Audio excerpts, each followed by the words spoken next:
کہیں دور ایک چھوٹے سے گاؤں میں ایک قدیم درخت کھڑا تھا جسے سب انصاف کا درخت او کہتے تھے۔ یہ درخت گاؤں کے مرکز میں موجود تھا اور اس کی شاخیں دور دور تک پھیلی ہوئی تھیں جیسے وہ پورے گاؤں کو اپنے سائے میں لپیٹ رہا ہو۔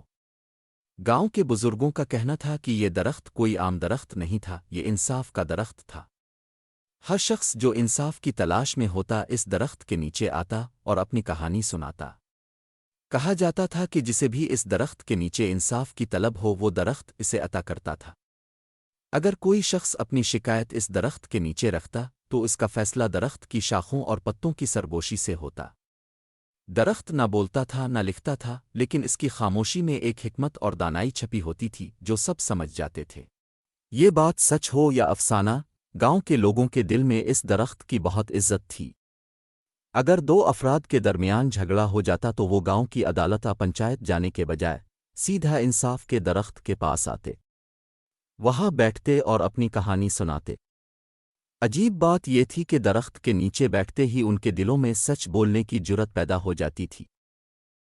ایک دن گاؤں کے دو زمینداروں کے درمیان زمین کی ملکیت پر شدید تنازع ہوا۔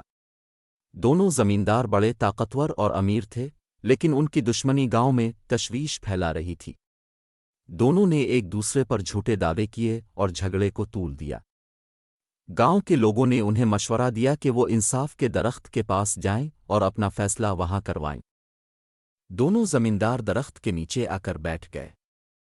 پہلا زمیندار بولنے لگا، یہ زمین میرے آبا و اجداد کی ہے، میں نے اپنی ساری زندگی اسے سنوارنے میں گزاری ہے، اور یہ شخص جھوٹ بول رہا ہے کہ یہ زمین اس کی ہے۔ دوسرا زمیندار فوراً بول پڑا، یہ سراسر جھوٹ ہے، یہ زمین ہمیشہ سے ہماری ملکیت میں رہی ہے، میرے بزرگوں نے اسے آباد کیا تھا۔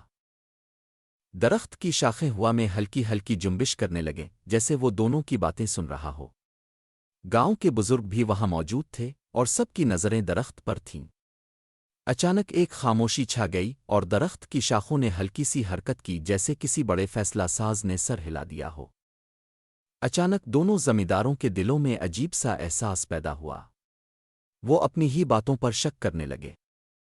پہلا زمیندار سوچنے لگا، کیا واقعی یہ زمین میرے آبا کی تھی؟ شاید میں غلطی کر رہا ہوں۔ دوسرا زمیندار بھی یہی سوچنے لگا، کیا میں اپنی ضد میں جھوٹ بول رہا ہوں؟ دونوں زمینداروں نے ایک دوسرے کی طرف دیکھا اور پھر گہرے سکوت میں سر جھکا لیا۔ پہلے زمیندار نے کہا، شاید میں نے غلطی کی ہو، میں اپنی ساری زندگی سے زیادہ اس گاؤں کی محبت کو اہمیت دیتا ہوں۔ دوسرا زمیندار بھی مسکرا دیا اور بولا، میں بھی معافی چاہتا ہوں، ہو سکتا ہے کہ میں نے جذبات میں آ کر حقیقت کو نظر انداز کر دیا ہو۔ دونوں نے ایک دوسرے کو گلے لگا لیا۔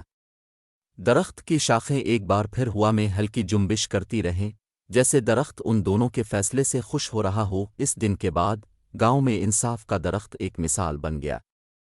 لوگ درخت کے نیچے صرف اپنے جھگڑوں کو حل کرنے نہیں آتے تھے، بلکہ اپنے دلوں کی سچائی کو پہچاننے بھی آتے تھے۔ درخت کی موجودگی انہیں سچ بولنے اور درست فیصلے کرنے کی ہمت دیتی تھی۔ سالوں بعد گاؤں کے بزرگوں نے یہ قصہ اپنی نسلوں کو سنایا۔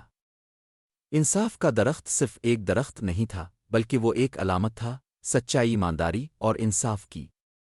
گاؤں میں کبھی کسی نے درخت کا فیصلہ چیلنج نہیں کیا، کیونکہ ہر کوئی جانتا تھا کہ انصاف کا درخت کبھی غلط نہیں ہو سکتا۔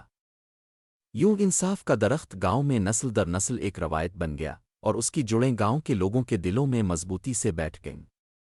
جو بھی سچ اور انصاف کا خواہاں ہوتا وہ اس درخت کے نیچے آتا اور ہمیشہ اپنی راہ پا لیتا۔ انصاف کا درخت اون صرف ایک کہانی نہیں بلکہ ایک سبق ہے۔